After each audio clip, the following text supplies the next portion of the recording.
All right, perfect. Cool. Can you guys tell me the types of motions that you have come across so far, or you might know about already? Quickly. This So, like music. THBT, this house believes that. Then, this Okay. house would, THW, and Okay. means this house opposes or this house supports. Fair, fair. What else? This house rejects. This house prefers. Rejects. It's mostly regrets. Rejects. I don't see a lot of that type being used. What else? This house prefers. Okay. One more very important type, which we discussed at length in one of the sessions you're missing out on. This house as someone Yeah, perfect. What are those motions called? after. Okay, thanks.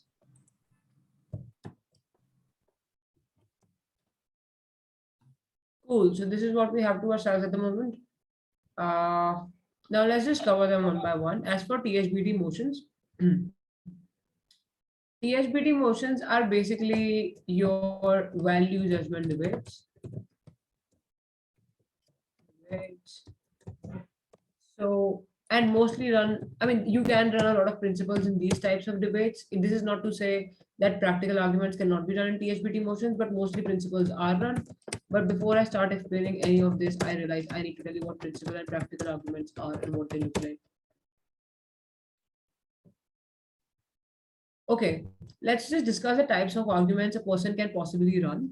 I think we've discussed a lot on like what the status quo means and what the other components of a speech might mean, but we haven't really ever discussed as to what is an argument after all. So we have spent a lot of time discussing what the setting of the debate should be in terms of status quo, characterization, stakeholder analysis, this, that.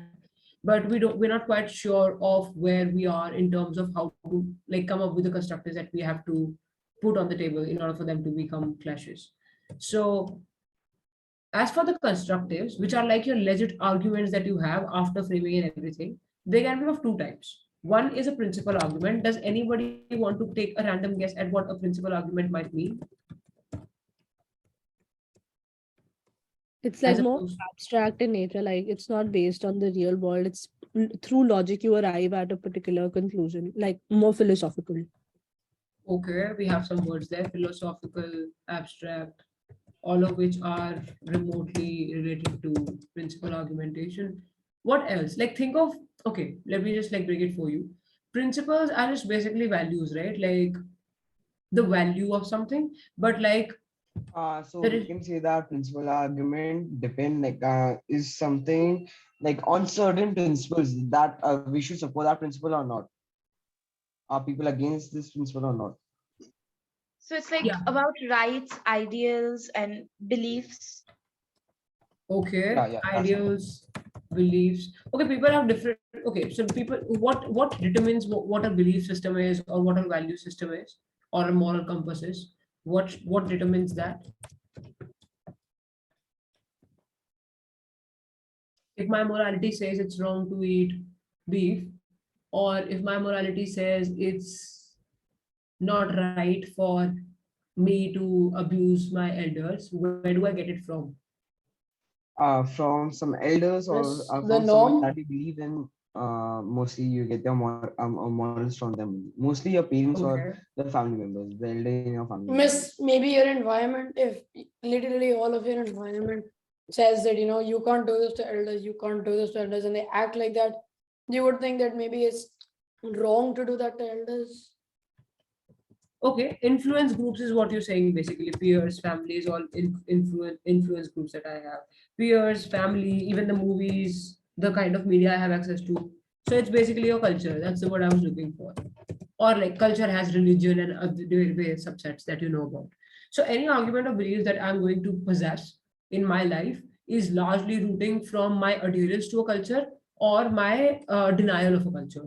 So like even if I stay in a particular type of culture, for example, I mean I don't know what if I should say a word as vague as the Indian culture, but like if I'm a part of the Indian culture, there are certain principles that are ingrained in me through my family, my peers, the kind of settings I am in. Now, I could either be an adherent and say that, oh, I'm Indian by I'm Indian, and thereby I follow everything that the Indian culture tells me to do. Or on the contrary, I could just not adhere to the culture because I think it's wrong. It promotes certain sorts of disparities and inequalities, which I don't entirely stand by. So I also want to go against this particular culture. But regardless of your adherence or non-conformism, what stays is that you are influenced by the type of culture that you put in, right? You could either be an iconoclast or you could be like a hellbent believer. It's still the culture that influences your beliefs and ideas. When that's true, how are principal arguments run then? Because if we were to run a principal argument, we need to first understand what principles in essentially are. If you're going to say, oh, there are principles that is basically ideals, beliefs, your morality, you should also realize and always keep this in mind for as long as you intend to debate, or like even in general in life. Principles can vary according to the kind of culture I'm exposed to and the society I'm born in, which is why the principles are not culture specific. So you can't run a principle which is culture specific. For example, you can't say that, oh, it's wrong to it's wrong for you to be a non-vegetarian. Of course, you can't say that. Just because somebody might come from a particular background, you can't say that somebody else who's eating non-veg is wrong, even if you think your religion or your culture tells you it is. It's wrong for you. Maybe you should, according to your belief system, but you can't impose it on the other, which is why this can't be run as a principle in a debate, right? So this you need to realize. If I'm running a principle, am I running a very narrow subject to only myself principle, or am I running a principle which has some universal application? So I think the first thing that you want to look for in a principle argument is that there is some there is universal acceptance of the principle that you're trying to run, right? Can you give me any example of a principle that you think might be universally acceptable? Almost something like right to equality or right to speech, right to freedom of religion. Very vague. Be specific. Give me examples. Because if you say right to equality, do you guys know how equality is different from equity? Miss, maybe that all women should have like the same laws as or rights as men. Something like that. Okay, so you're saying gender rights. May I? Just give me It's 1 second. Let me just clear the air about what a principle is. See, principle is not the social. Okay, so you can't equate principles to social movements. Right now, what you're saying is that women's equality, because it's pursued everywhere, it becomes a principle. No. Within women's equality, there are various concerns, such as women are entitled to an equal pay because of so and so reason. It's not a principle. It's a line of thought which has reasoning. Principle is different. Yes, Yug. Yeah, so my morals are against entering any holy place with my like footwear on. Could you please come again? Okay, so my morals are against entering any holy place with my footwear on. Okay, so this is not universally applicable. This is very, very culture specific, religion specific, right? Oh yeah, I just got that because people enter church with the shoes on. Yeah. Got Plus, that, yeah. whatever you imbibe from religion cannot be a principle. Religion is first, it can be dynamic, but religion is also not like always correct, and that's something that's been proven time and again, right? So religion is not the metric or like the institution that you fall back on for the validation of a principle. Okay, So so my morals asks me to be kind to any person that I meet. Can I say that? any person, that's vague. If you want Like to be any kind to any inferior person, person, like who is inferior to me. Can I say that? Or any person. but why? So if this is a person who is inferior to you, first of all, you have to define how what you think of inferiority when you say that. But secondly, you have to tell me why can't an inferior person be wrong? So it's okay for you to be unkind sometimes when they're crossing the limits, maybe. Okay, I get it. Okay. Nishka? We can say that it is universally acceptable to not murder someone, to not steal from someone. Yeah, that might be true. So universally, what we accept universally is that everybody is born equal. They have equal rights. They have dignity, which shouldn't be flouted by any other human being. I think that is a principle that can be run, and which is run in like various forms and types. So what generally happens is that when you say that you can't murder somebody and that's universally acceptable, it's because of the principle of dignity. So that becomes a principle here. Human dignity is a principle. Nobody can flout it. Nobody can trespass it, no matter what. So that could be run as a principle. Good, Nishka. I think that's a nice attempt. Zaina? I was going to talk about equality and equity that you brought up. So should I talk about that now? Yeah. So I think equality is giving everyone the same amount of help. Equity is giving those who need more help that little bit more of help, and those who may already be better off a little less of that help. Yeah. So equality conflicts with equity sometimes. And it's okay for it too, right? Insofar as people have been historically marginalized, they need to be brought on the same level playing field for which they need to be treated differently, such as the concept of reservations.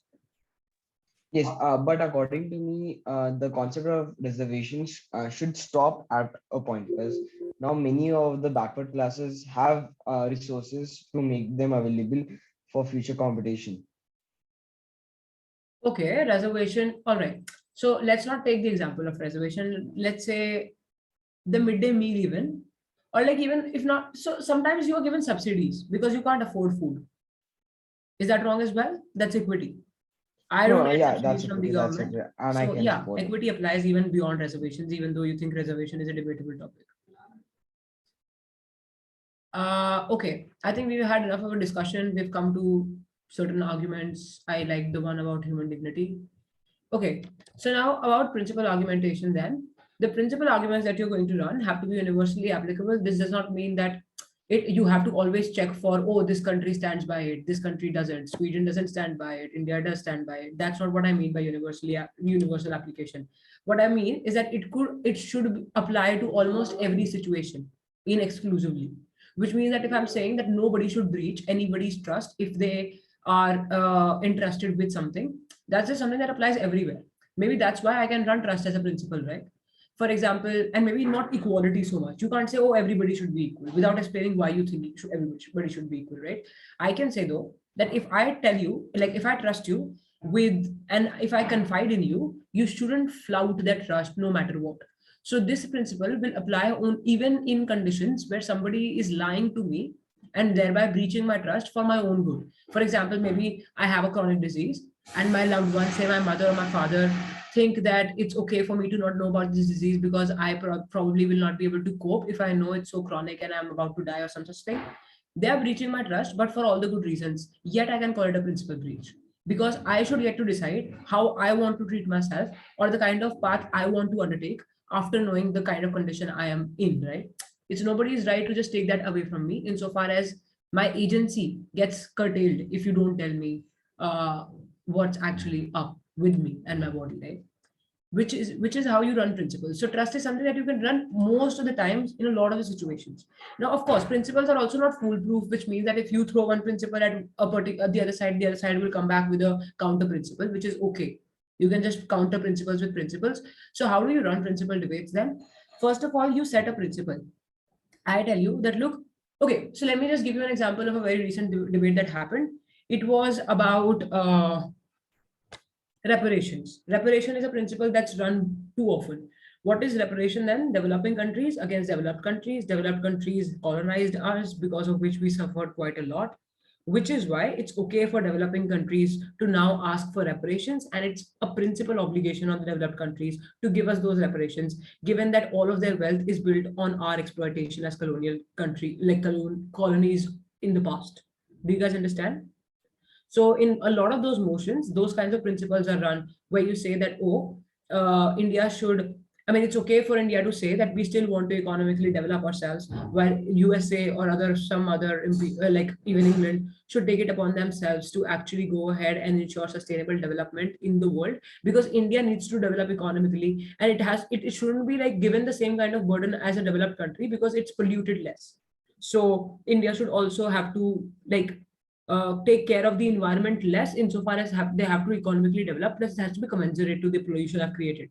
It's as simple as this, the polluter pays principle, where whoever pollutes to whatever extent is supposed to pay in the same currency or like quantity. It's not like people should be given disproportionate burden just because the world is about to come to an end because climate change is happening.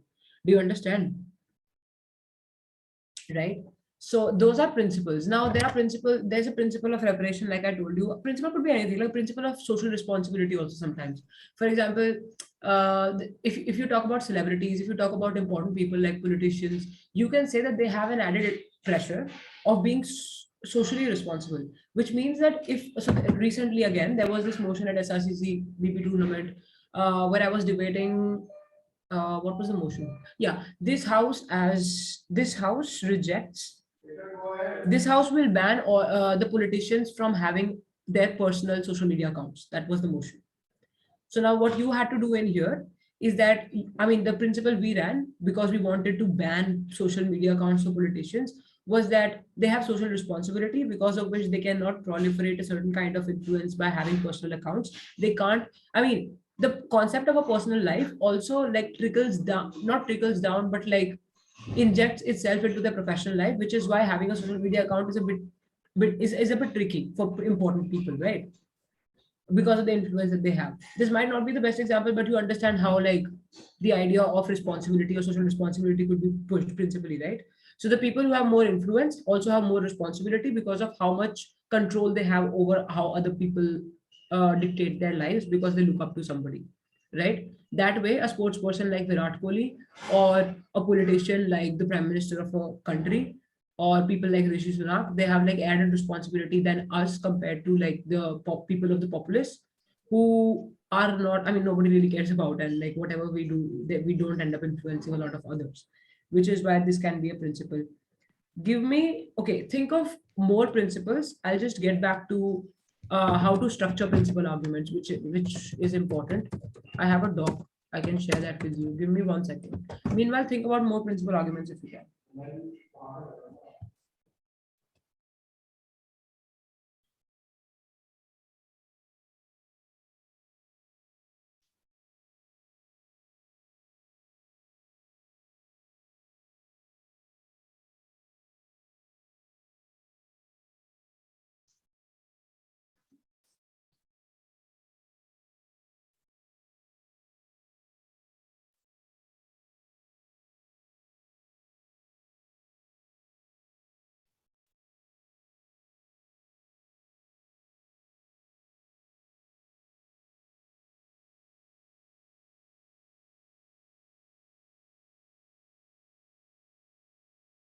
Okay, could you come up with any principles yet? Yes, that the right to freedom of speech does not guarantee the right of like dignity. No, wait. So what I want to say is that even if you do have the right to freedom of speech, it does not guarantee that others cannot, that others don't have that right, and therefore they can then retaliate to your right to freedom of speech. Right. Okay. That'll make more sense in a context maybe, and the mechanization will also come more in the context. So, for example, do you think non-violence could be run as a principle? No, because sometimes violence is needed in some places. Like Could you when a give me an person example? is like, so I'll- I'm being attacked by someone, and I have to use violence against him to save myself. Because I can't attack if someone is In attacking me. defense. Okay. Yeah, in defense. Because I can't Defensive defend violence with is my okay. words. Yes, yes. Then even the use of violence in like civil rights movements like Malcolm X and the Black Panthers. Yeah.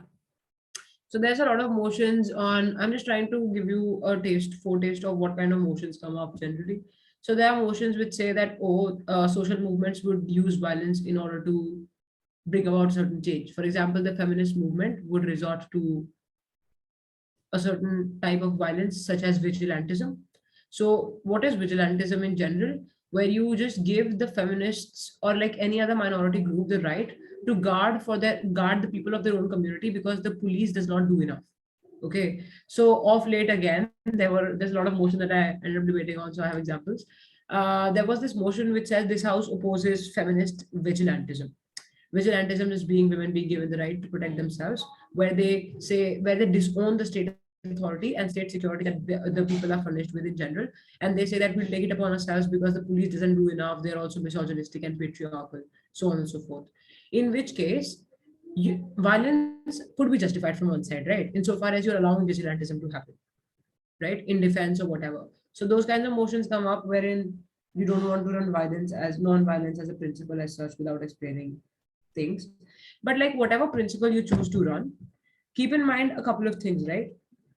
The structure of a principal argument, you first have to tell us what is the principle that you're running, right? Just probably flag it. For example, you could call it the principle of reparation, like I just said, or social responsibility, or right to healthcare in a democracy, given that I pay taxes for it, and so it's the government's responsibility to give me the facilities, anything. And then once you've told us what is the principle, the second thing that you need to answer in this particular argument is what is the relevance of this principle. Okay, so you can't just say that, oh, this is a principal argument and because it's a principle it should stand. You also have to weigh this in terms of why this is the most important principle out of so many others that could have been run in this particular debate, perhaps, right? Which is where you go ahead and say that, look, the relevance of this principle is because of so and so reasons, and because the stakeholders are so and so, we think this principle needs to be upheld. So principles would also have impacts. Don't think that principle is something so abstract which wouldn't have practical impacts, right? So if you run a principle wherein you push the idea of healthcare and education and its facilitation by the government to the people as a principle, you will also say that the impacts of of this principle are as follows. One, the government becomes more mindful and like arduous towards fulfilling this responsibility of theirs. And secondly, the people also become more cognizant about how the government is supposed to furnish these facilities for them. So they fight for the right causes rather than just like killing each other for identity politics, like communal hate, etc., etc. Do you understand? So even principles can have impacts. Don't ever think that principles are just like random abstract concepts, idealistic, which do not have impacts, which I can't draw, right? So principles can also have impacts. So the relevance of your principles would come about when you prove that this principle is going to change the world for the better. Do you understand? Which is where your relevance of the principle is also proven. So that's one way of proving the relevance. But other ways of proving the relevance is just like comparing your principle to their principle and saying why your principle is still better than theirs. Or you could say that, look, my principle and adherence to my principle leads to their principle, which is why we think using their principle or upholding that principle is putting the cart before the horse. Do you guys understand? So the next thing that I have is that principles would need examples. I think this is something that you should keep in mind. Principles, like I said, can be pretty abstract, right? And when they abstract things to explain, we tend to get either very jargonistic or very terse or like curt in our explanation, because of which the adjudicator might not understand the weightage of a principle. Which is why you always want to ensure that that an example accompanies a principle. So if you're going to say that, look, equity is a principle that applies over equality, you need to immediately after that give me an example of why that you think that is relevant.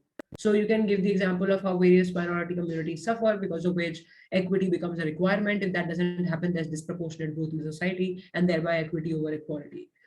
That analysis and that example has to imperatively come.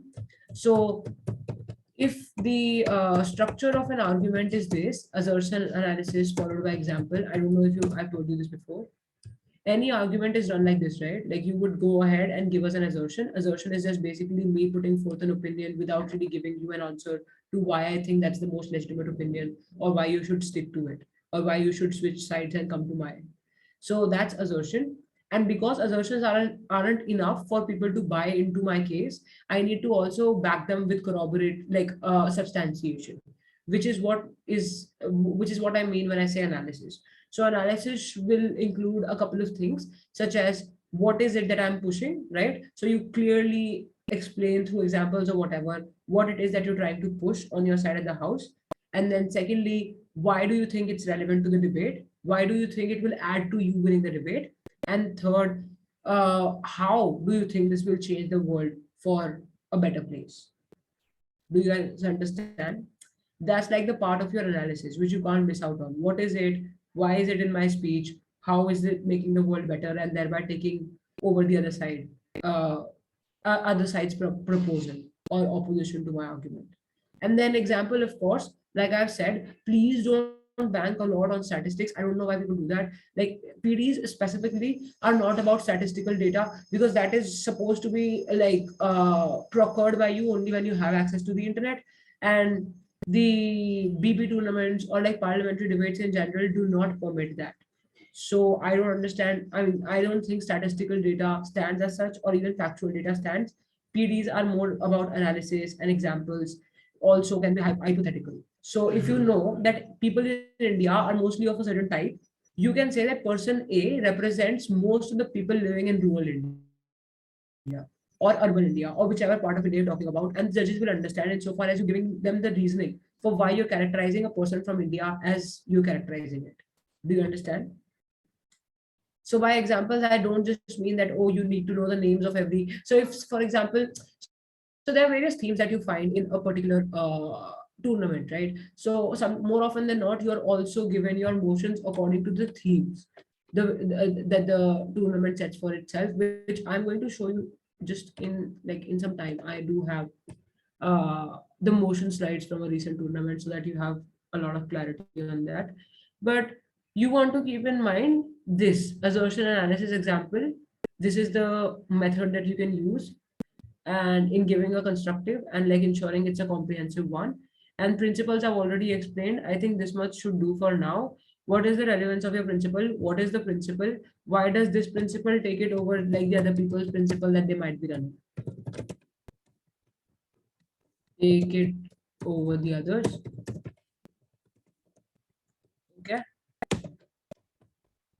Now, in any debate, don't want to run only principal arguments, because running only principal arguments can be a bit dicey and risky, because you have to have practical arguments as well. That's what like grounds your case and makes it more easy for you to win. Because of course, practical arguments I believe are easier to run because you can feel the tangible impact of something happening in your material reality. But when you think about abstraction, you can also sometimes get derailed because it's still abstract and you have to think about it from a value perspective, which like oftentimes can be very confusing. Now, if you want to attack principles, so the other side is running a principle which you can't say no to because maybe that principle is right, such as a principle of trust or the kind that we were running, human dignity. You can't say that, oh, human dignity as a principle doesn't apply altogether, right? That's a bit perverse to say. So if you can't deny principles, how do you rebut them? You rebut by either saying that, look, this principle is also a principle, but it's lesser than the principle that we are running for so and so reasons. That's one way of doing it. So that's just basically you weighing your principle against the other person's principle and saying that our principle is still more important because it impacts a large number of people, or because it has long lasting impact, or because if it is not followed, the society is worse off. Whereas if there is not followed, it's not immediate, so the society doesn't really suffer. Do you guys understand? Nobody is on camera, which is why when I say, do you guys understand? I don't know how to gauge a response. Yes, you. Yep. So yeah. So when let's say I have a position and he has a leverage over me with his motion. So how do I tackle that motion? Like just you made the point right now, but by not using that, how can I tackle the motion well? But let's say he has a very big leverage over me with the help of his motion. I didn't entirely get your question.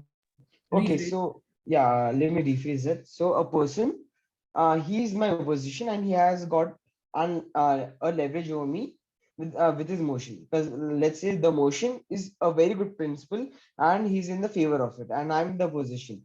So how do I tackle that motion well, and how can I win that argument easily? See, if the opposition is better, so you're basically asking me about rebuttals and how to rebut like reasonably. Yes, yeah, rebuttal. Okay. So as far as rebuttals are concerned, I think you will falter mostly if you just keep thinking about how to deny an argument. Because denial is not the all or like the only option sometimes when you want to rebut. So this is something that I can tell you before we move on with the types. So when you're doing rebuttals, I think one way of rebutting is just denying. I think this is the kind of rebuttal that all of us are generally aware of. So somebody says something and I say, oh, that's completely untrue. This is falsehood. This is what we're saying is the truth. That's the easiest form of rebuttal, where I can easily disprove what the other side is saying, right? So like they're saying, oh, private schools are better than public schools. I can easily go ahead and disprove that, saying that no, private schools are not better insofar as they're not accessible, they're super expensive. So it's better to make public schools better, right? That's where denial helps. Because I know I can deny this argument and it'll only make sense. But in some situations, denial is impossible because what the other side is saying is true. And you have to stand by it because you can't just keep, I mean, you can't start denying stuff which holds water and which is objectively true as well, right? So if the other side says that, oh, developing countries are mostly agrarian in nature or are not as powerful as developed countries, that's not something that you can deny for a simple reason that it's something that is true and you have to accept that. So sometimes what happens is that you have to accept several harms that the other side is pushing on you, which means that if I say, if I say, let's just take that example, that motion that we were doing the other day. If I say that, look, politicization of the pride parades can lead to uh, infrequent pride parades, which means that now if they are politicized, they will only happen when there is a political problem. They can't happen just like that without a reason, which is why the infrequent pride parades would also mean the people will have less like opportunities to come out to meet each other, which is like problematic because the government would crack down on you the moment you collectivize. They're afraid of a political uprising. We think that it's okay for us to accept this harm if it comes from the other side. Do you understand?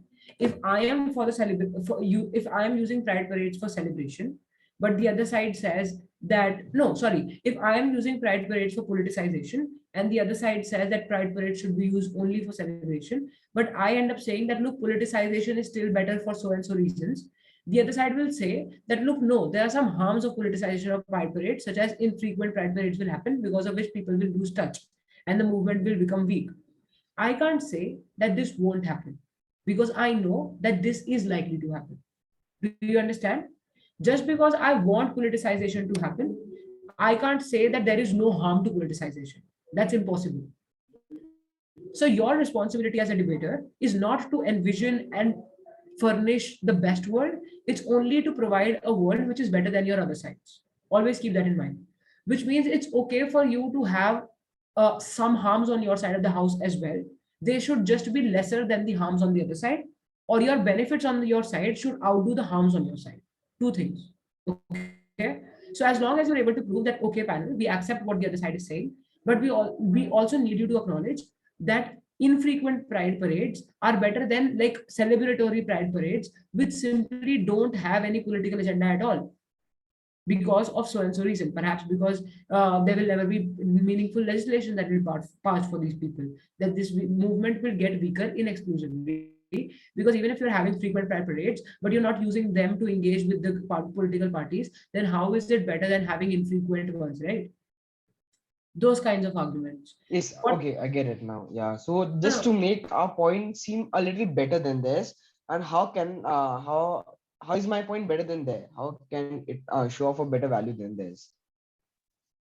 Can you see It's that? a simple matter of weight. They push four harms on you. You say all of these four harms are there on my side of the house, but they are there on their side of the house as well. This is a kind of rebuttal where you flip the argument. Okay. So I'll give you an example of how flipping the argument happens in the form of a rebuttal. For example, let's say the motion reads, this house prefers carbon tax imposition over uh, public transport. Okay, this is not a like a nicely drafted motion, but just for the sake of this explanation, this house prefers carbon tax imposition over public transport switch. So what are the two options here that the debaters have? Proposition side has to say that we will prefer a carbon tax being imposed on people, and the other side will say that no, we will make switch to the public transport imperative, which means What's nobody can. carbon tax? May I ask what's carbon A tax? carbon tax is just basically if I'm polluting uh like the whatever pollution I cause to the environment, I pay a commensurate tax for it. So if I'm an industrialist, I have an industry which is running and it causes a lot of pollution, I'm supposed to pay a heavier tax, heavier carbon tax as compared to a person who perhaps uses the public transport, that kind of a tax. So if you go ahead and say this now, uh, Give me one second.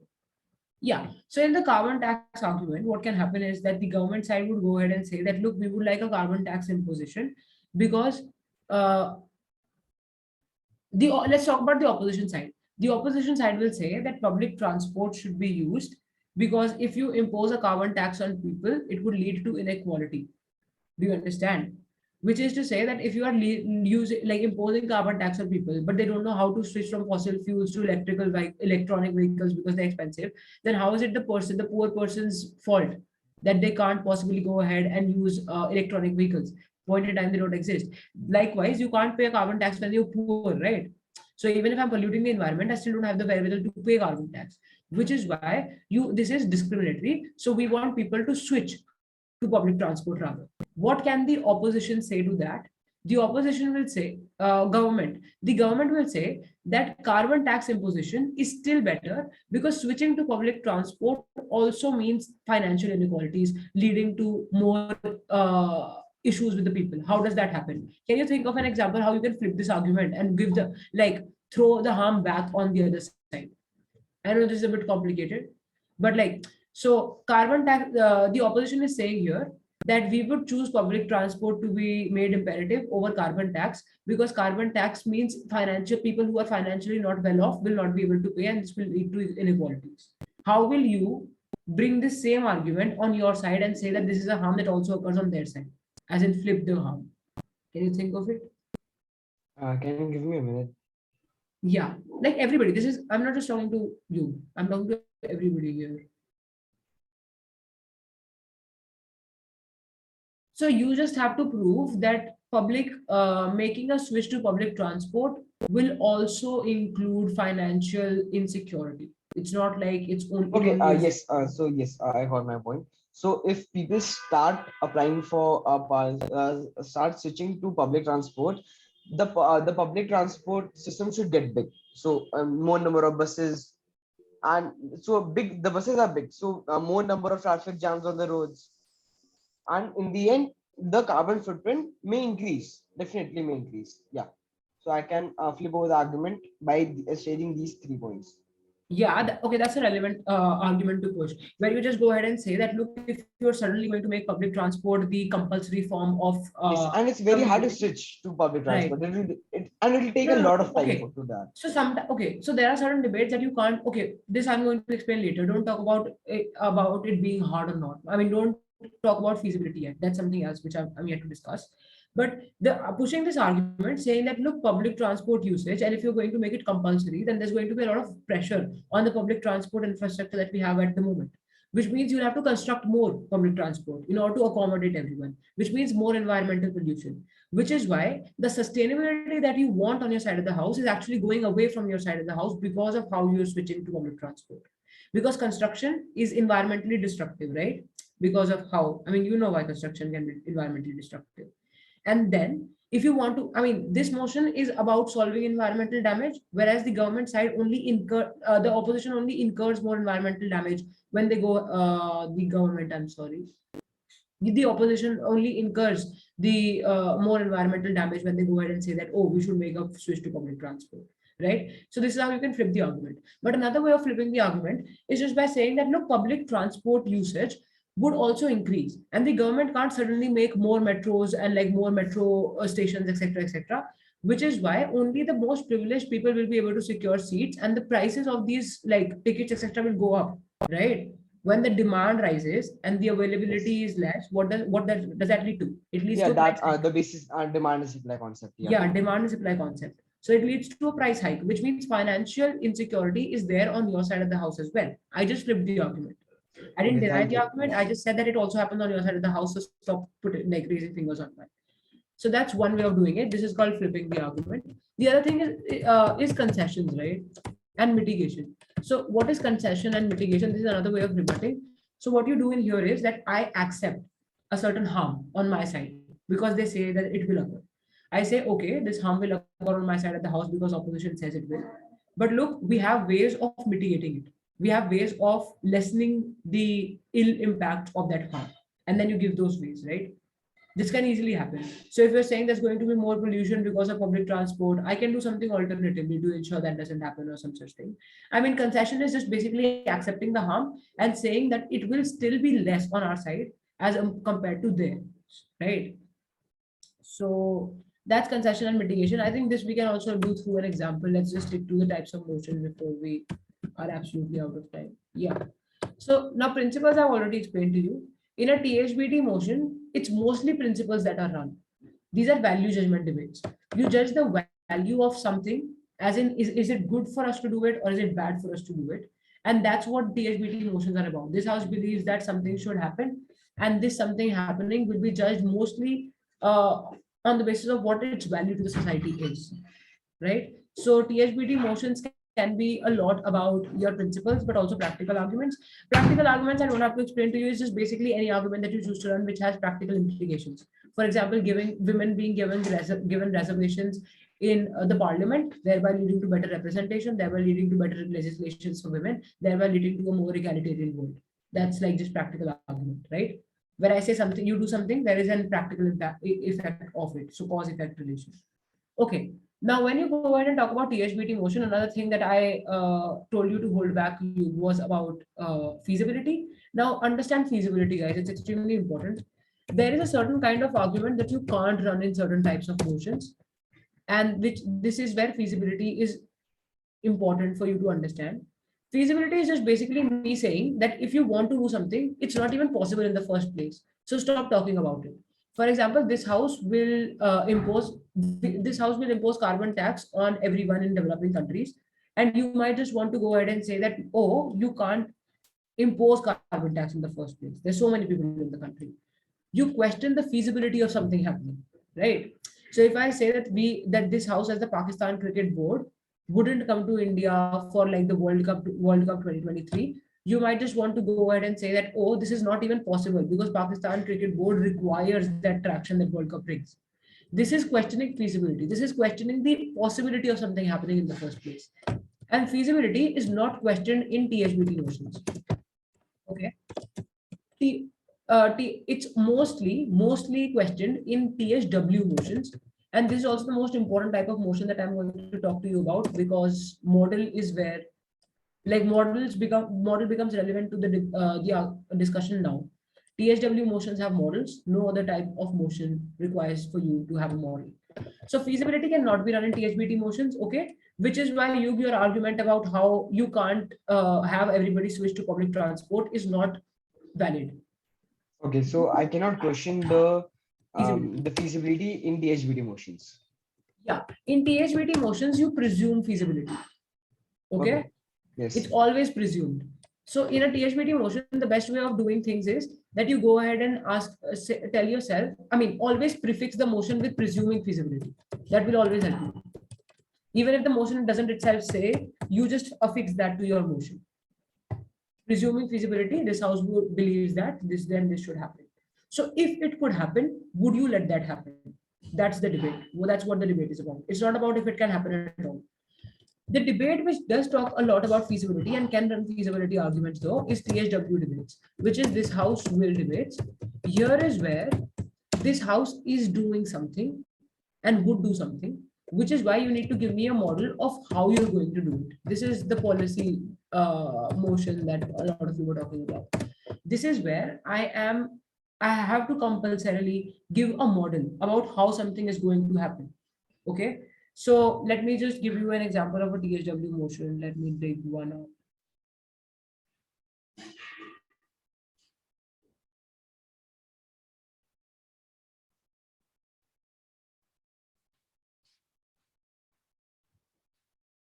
Just 1 second.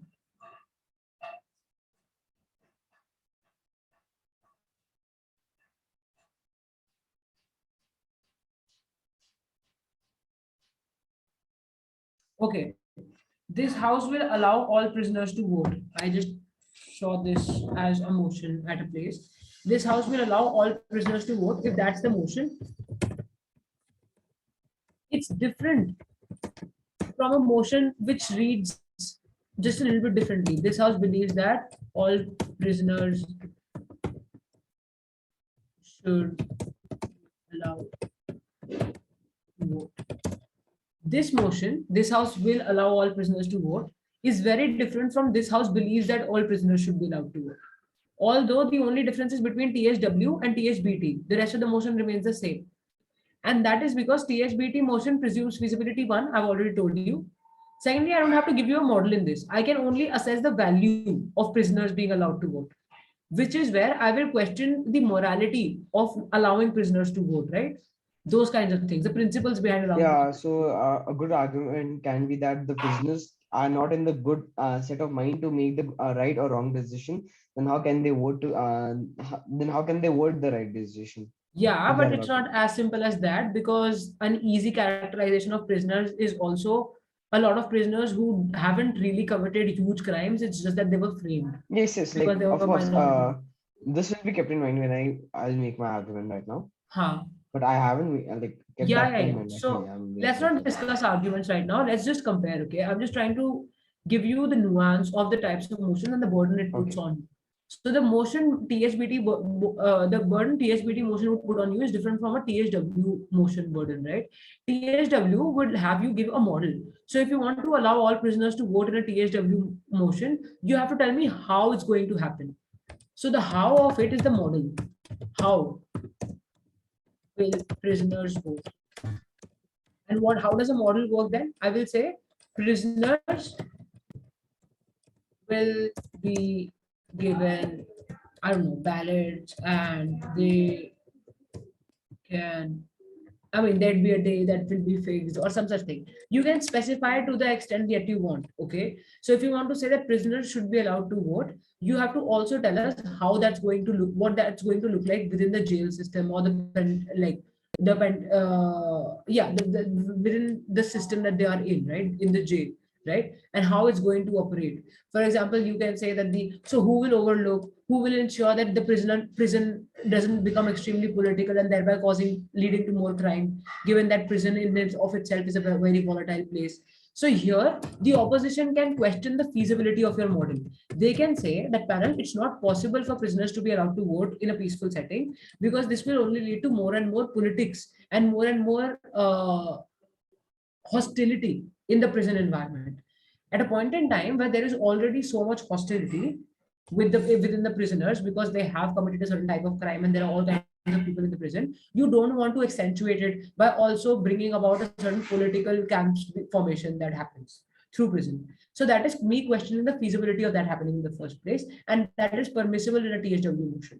You can do that because here I have to break your model. And to break your model, I have to question the feasibility of your model. You have to ensure that through your model, it's smoothly happening. Your model has to then ensure that the politicization or radicalization of prisoners will not happen through your model. Do you understand? For example, you can say that prisoners will be allowed to vote, but there will be no campaigning that will happen within the prison, the active campaigning that happens outside. So that becomes a part of your model. How are the prisoners going to do it? What will happen? What wouldn't happen? All of that becomes a part of your model.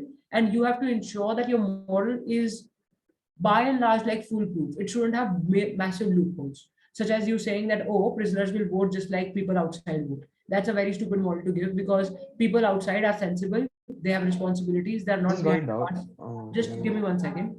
They have not behind the bars, so they have a fear of being put behind the bars, which is why there is an inherent deterrent to not be violent for people who are not prisoners. But people who are prisoners, they're already charged, they're already in prison, perhaps in the worst kind of situation. So to ensure that it doesn't get worse, how will you ensure that the voting in prison is different from the voting outside? That is your model. Abhijit, does it make sense because it was your question at the outset? Yeah, it's starting to make sense now. Right. So Yes. basically, my model is basically an alternate solution to what the opposition is saying. Or Yes. No. yeah, Okay. But you need to understand kinda. in the model, you are specifying every small little thing. You are saying that if Uh-huh. prisoners are going to vote, what is going to be the process of it? Is there going to be an election commission within the prison? Is there going to be added security? Is there going to be campaigning within the prison? What will the voting look like? So it's as if you Okay. are organizing it by yourself. How would you see it happening? Miss, let's say I do get this motion and I have to specify how in the world will they know what party to vote for? No, come again with the question. I'm sorry, I lost you. How in the world? Uh, What? how in the world will they know what party to vote for because they're like in prison? So No, so okay, so this could be, this is a clarification that we might have to see about voting, which is happening for the warden, the jail warden or something, or is it the voting that's happening for the people outside? If it's for the people outside, I mean, they do get to know. They have access to like a common place where they can watch the TV or something. I mean, it's not like they're absolutely oblivious of it. So there would be a context slide specifying those things. You can seek these clarifications from the CAP also. So this is a motion clarification more than a case prep related query. Is that clear? sure, thank you. You? Yes, so let's see, I'm in the position and I can make a that I can give a solution that helps both of us. Like I can say that only prisoners with sorry, I'm in the proposition and I make a statement that okay, only the prisoners that have done not so serious crimes are given the right to vote. Can I see like such thing that is both good for me and the other party? And I have one more doubt. I can discuss that after that. I again didn't get your question. Just like shorten it and give me the Okay. delta. Yeah. Yes, okay. So I'm from the proposition side, and the motion here is should prisoner like prisoners will be given chance to vote for political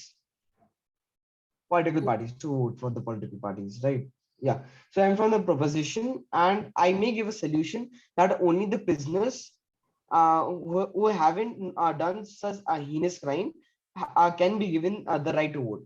So it's a little on my side, it's much on my side and little on their side also. You Can can you make those specify. type? You can specify those kinds of things in a model, but you also have to ensure that you're not giving a model which will be difficult to back. So as long as you're specifying something, it's okay. You can do that in a model, but the model has to be strong enough for you to be able to back when it's being attacked by the other side. So if you want to say that only the people who are like committing heinous crimes should be allowed to vote, you should have a very strong reason for why you're not allowing others to do that, or why those others who are not being allowed to vote are not going to come back at you for giving such a restrictive and privileged position to the people with like bigger crimes and higher crime rate. Okay.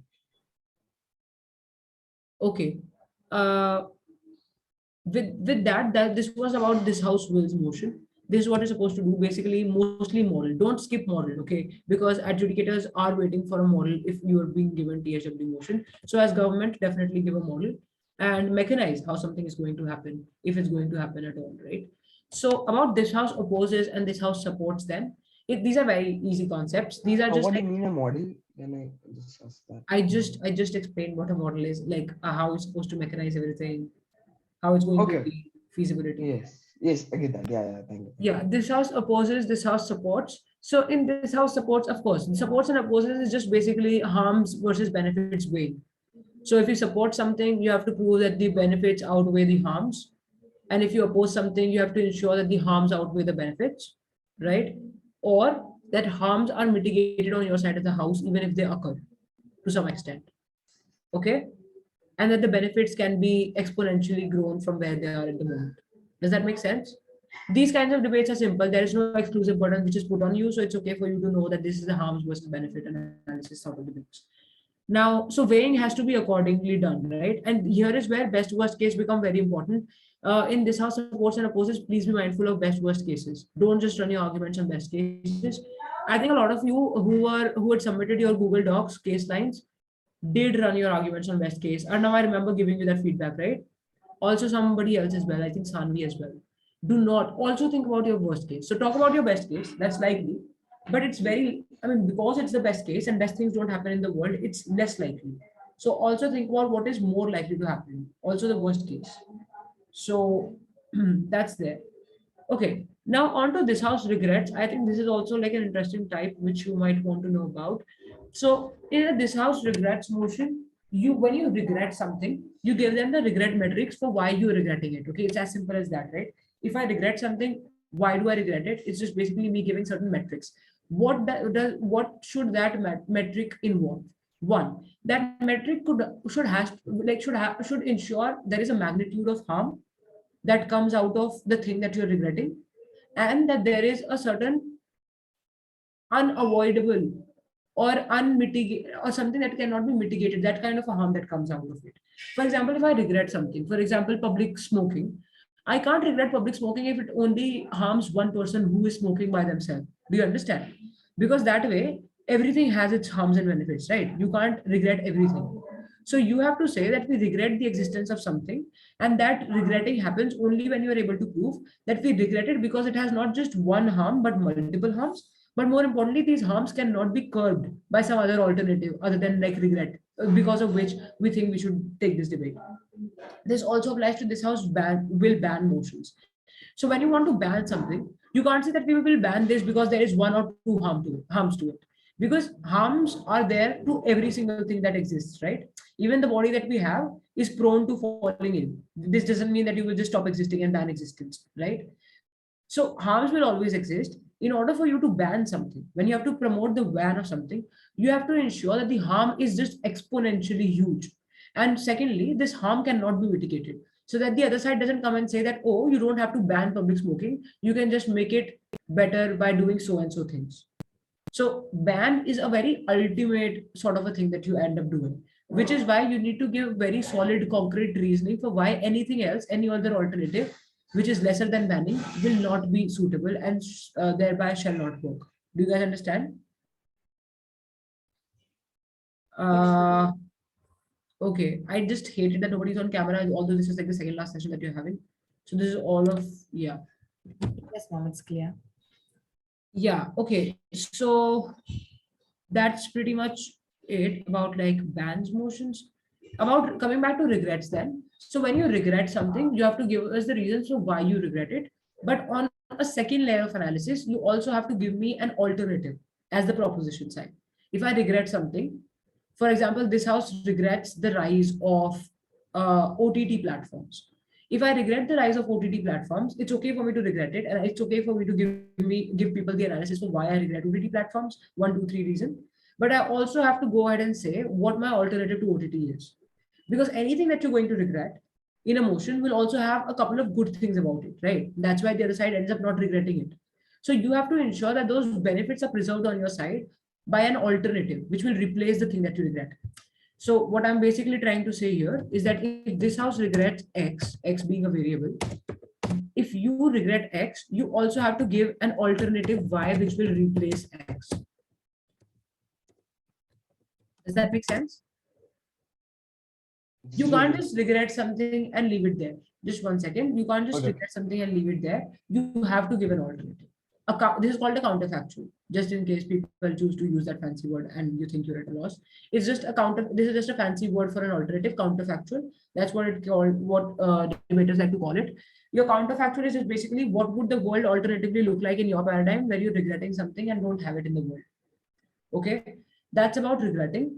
You can take your question before I move on to the actor motion, because we are mostly done with actor motion. So, Yug, is there a question? I have a question. Yes, just a question here. So in this house opposite, I don't have to give an alternative, but just opposite in THR, I'll have to give an alternative. Yeah, That's in THO, correct. you don't have to as such give an alternative. You have to give an alternative in THR definitely. So Okay, that's like that's the main difference here. yeah, that's the kind of motion where you will be expected to give a counterfactual. Okay, thank you. And yes, you can continue. Abha? Ma'am, so the example of the motion which you gave, this house regrets public smoking. So then we have to state the harms of public smoking and who it affects. But then I didn't understand what you said when you have to give an alternative. Okay, all right. So this house regrets public smoking. So now, whatever the reason, whatever reasons the opposition would like to give about not regretting public smoking for freedom of choice, that every consumption of everything in excess can be problematic, so why just ban smoking? Those kinds of reasons. So what will the opposition say? That look, we don't regret public smoking because everything consumed in excess is bad, which means you should also perhaps regret the consumption of stuff like chocolates, because excessive consumption of chocolates can also give you diabetes, right? So their argument would be this, that anything consumed in excess is bad, which is why regretting public smoking is not a way to change the world and the problem of addiction in the first place. Do you understand? Secondly, they can go ahead and say that banning products will not help because there are thousand other things like smoking which can lead to substance abuse. So ideological change is required in people, which doesn't happen through banning products, because how much of it will you be able to ban? Then they can say that there will be black marketing, that there will always be production of smoke these products as long as they sell well. And by regretting it or banning it, you're only ensuring that there is an alternative market that gets created for these kinds of things.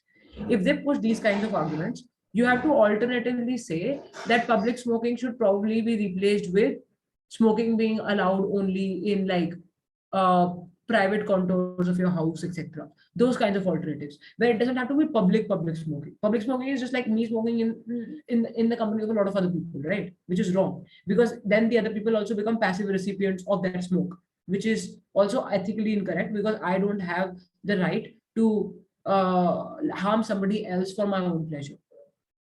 Does that make sense, Amrita? Ma'am, it wasn't my question, ma'am. Yes, Sorry. ma'am, I understood. Yeah, okay. Yes, ma'am. I'll have to leave now, so I'll watch the recording for the remaining part. Perfect. Okay, we're about to conclude. Yes, ma'am. Thank you. You're welcome. Yog, did you forget to lower your hand, Yog, or is it a new question? I forgot to lower my hand. I'm very sorry for that. Okay, are there no other questions?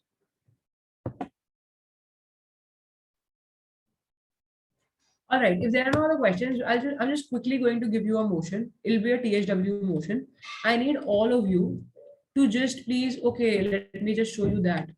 The themes in the motion and how they are given. I think that's important. Give me 1 second. This should help. So I'm just going to open my Discord. So I'll also give you a motion. You can please prep on it for 20 minutes individually, not with you, or do it with your teammates perhaps if you can. If you can't, individually do it. Send me a first speaker speech 7 minutes long, each of you. DM those to me by tomorrow 6 p.m.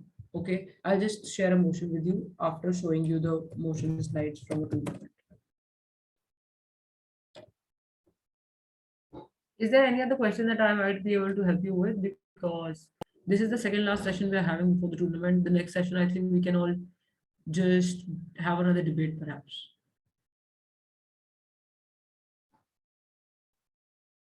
Ma'am, what's the motion? Motion I'll be sharing shortly. Okay, let me just share my screen and show this to you. Wait. So if you look at this, see, so whenever we got the motions, there would always be a theme.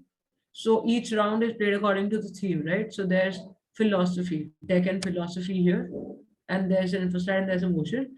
Likewise, for the semifinals, we had economics for the theme, and then the motion was based on economics.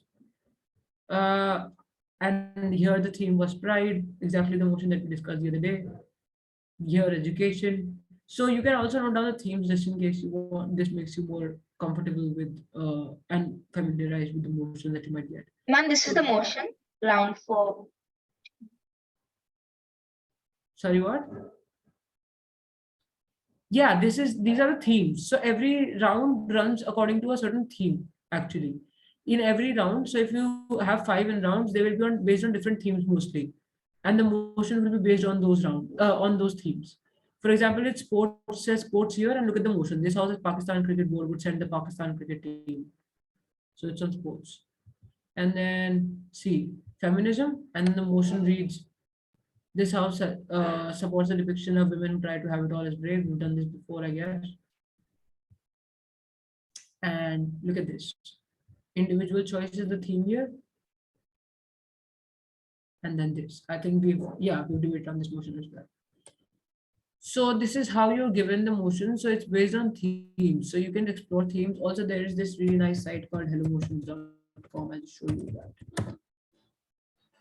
If you go to hellomotions.com, you will find a lot of motions which will give you an idea of what there is. What is this? Wait.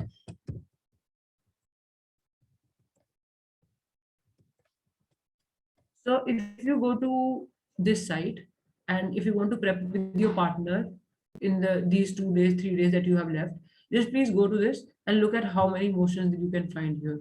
You just have to, if you think you are uncomfortable with a certain theme, for example, I'm very bad with economic motions. I can just type in economics here and you will find research results which will be related to econ motions.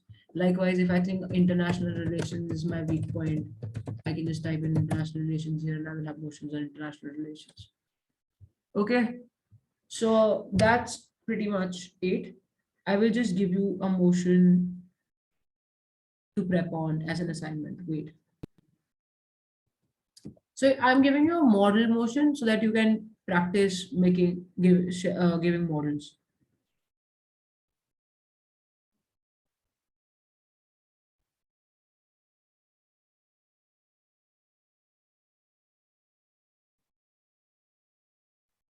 Now, go submit by tomorrow 8 o'clock since I come back to school really late and then I have classes. Your voice isn't clear, it's muffled. Could you come again? Could we submit this work by tomorrow 8 p.m. because after I come back from school I have a lot of classes. So Okay. Oh, sorry. Okay, this was a direct message. How come?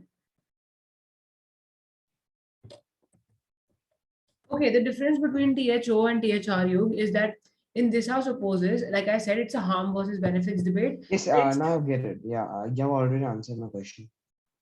Oh, okay. I thought it was a recent one. No, There's a that was lot of answered. direct messages. Okay, yeah, cool. So this is the motion. I need you all to either individually or with your partners. I mean, I'm not making a specification there. Just prep for 20 minutes only. Please time yourself. If you do it for more than 20 minutes, of course, the speech is going to be good. You won't be able to tell if you have understood motions and models.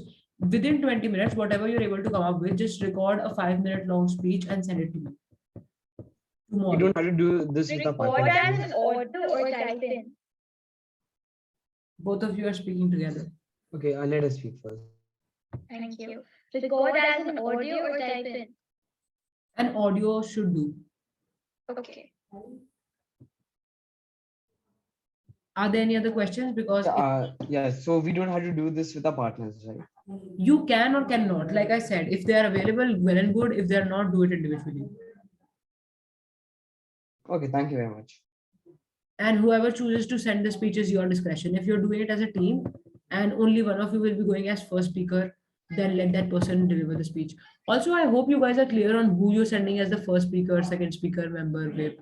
Do you have some clarity on that? Yeah, right now I haven't cleared this with my partner, but I'll definitely do this like tomorrow mostly. Yeah. Most probably. Okay. Do you guys want to have a debate on 18th? Yeah, definitely let's do that because it will really prep us for the event. This time around, the people who will debate will be different from the ones that have who already debated in the last round. So I'm going to name 4 teams which are going to show up on 18th. You cannot go back on it. Given that it's the last training date, I will not take any excuses. I'll have you debate on 18th. So please be ready. Cool. Abha, is there a question? Ma'am, LSE is British parliamentary, right?